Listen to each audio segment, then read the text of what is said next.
સંજયભાઈ ભાજી રોટલો ખાજો પણ જો માની માતાને આગી ના કરતા ભાઈ એટલું માન કહેતી જઉં છું ભાઈ ભેલાલભાઈ ભાજી રોટલો ખાજો પણ માતાને આગી મને આગી ના કરતા જો સમયનો ના બદલી નાખું તો ભાઈ મેલભાઈ આ મારી બે ગાડી કરી પાંચ ગાડી કામ ટોડાની ભક્તિમાં કદાચ ભેગી હસુલ્યા ભાઈ સમય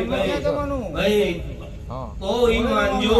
કે હું કુળની ભક્તિમાં માની છું બધા પણ હું 5 પગલા આગળ રહું છું મળી